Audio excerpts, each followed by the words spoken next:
Have you ever cleaned your room, stepped back to admire the empty space, and then felt an unexpected urge to buy something new? We tell ourselves that owning less will bring peace. Yet the moment we remove the excess, a strange sense of incompleteness appears. Instead of feeling lighter, we begin searching for something to fill the silence. Minimalism is often presented as the answer to modern stress, promising that a simpler life leads to greater happiness. Yet many quietly discover a different reality. After decluttering, they don't immediately find peace, they feel restless. And the emptiness becomes difficult to ignore. This isn't because you lack discipline. It's because your brain interprets letting go in a way your conscious mind rarely notices. Deep inside, the human mind is designed to protect against loss. Throughout evolution, survival depended on gathering resources rather than giving them away. Although today's world is completely different, our brains still carry those ancient instincts. Whenever we voluntarily remove things from our environment, part of our subconscious interprets the change as a reduction in safety.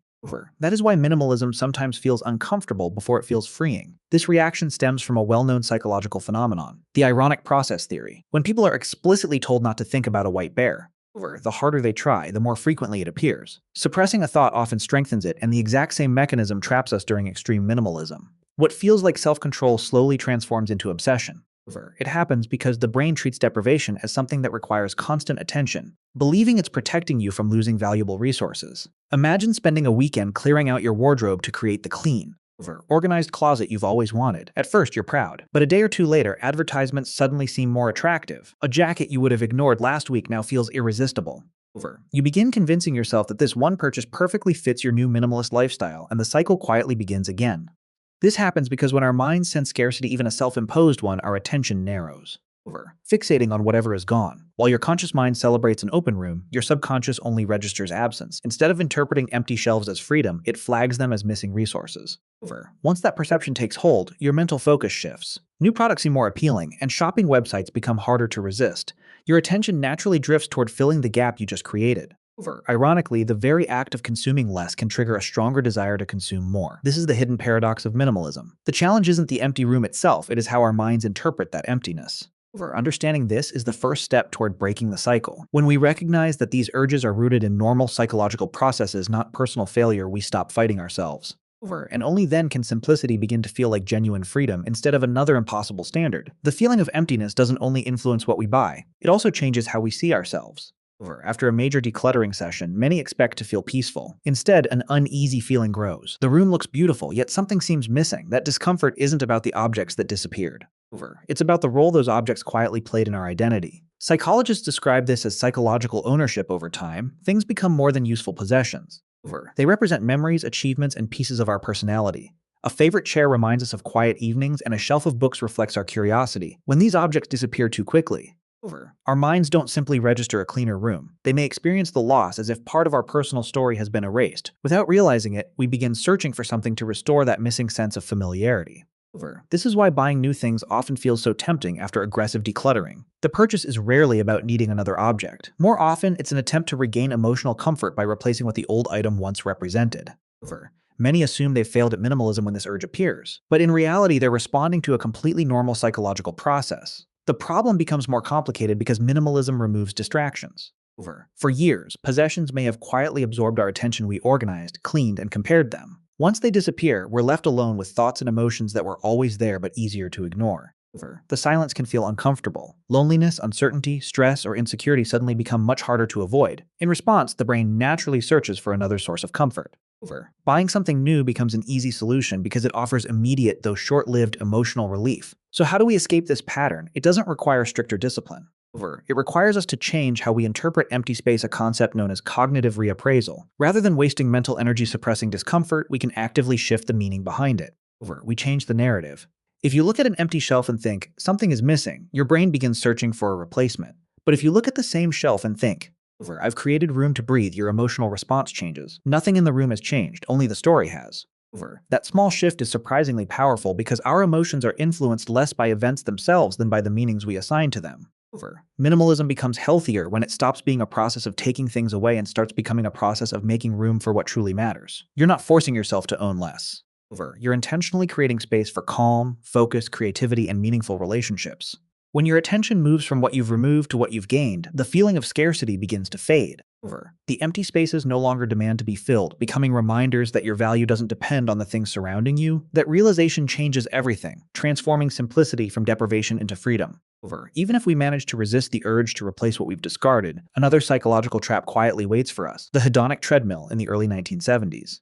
Psychologists Philip Brickman and Donald Campbell proposed that human beings quickly adapt to positive changes. A new purchase brings excitement, but only temporarily before long. The emotional boost fades and happiness returns to its usual level. Minimalism follows the same pattern. The first time you clear an overcrowded room, the relief can feel extraordinary.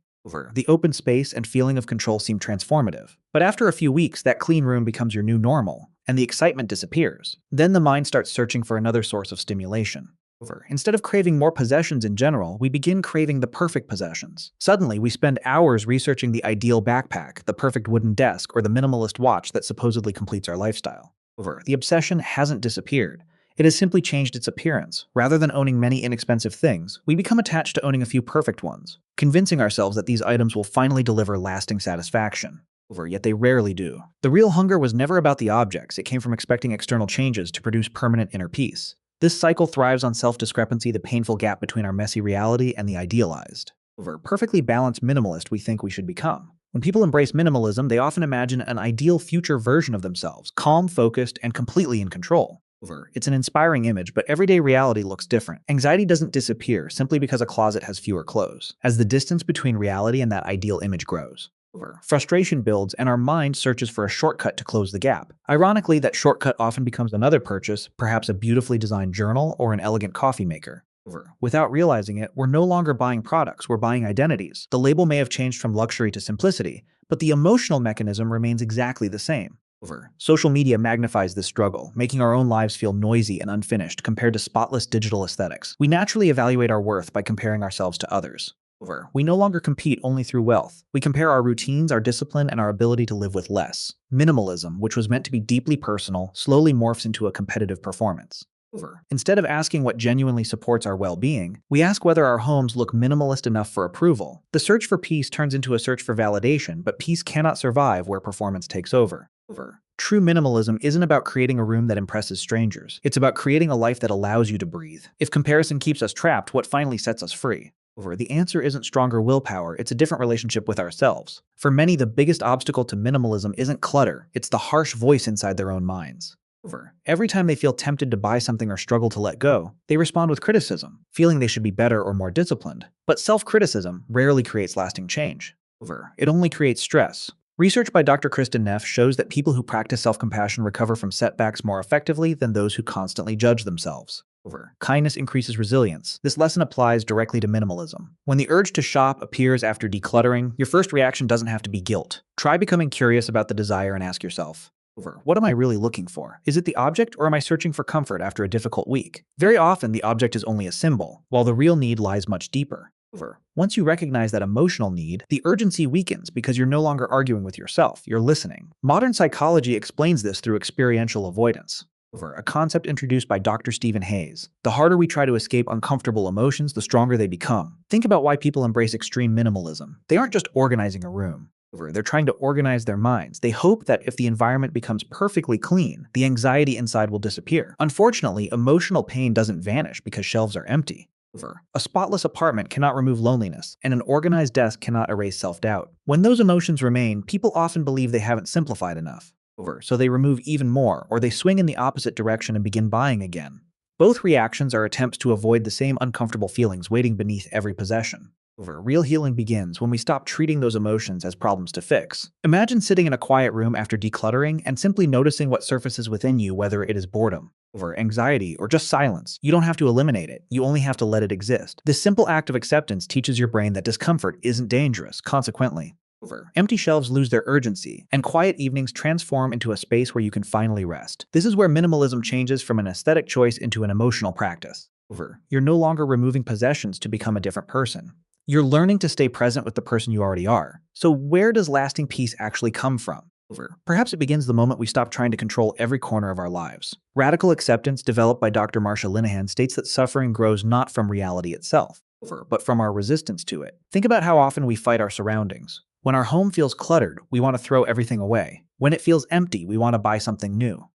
In both situations, we are reacting against the present moment. But what if you allowed things to be exactly as they are? Your room doesn't have to look like a magazine cover, and your desk doesn't have to be perfectly organized. The moment you stop demanding perfection, an unexpected calm emerges. Peace was never hiding inside a perfectly arranged closet.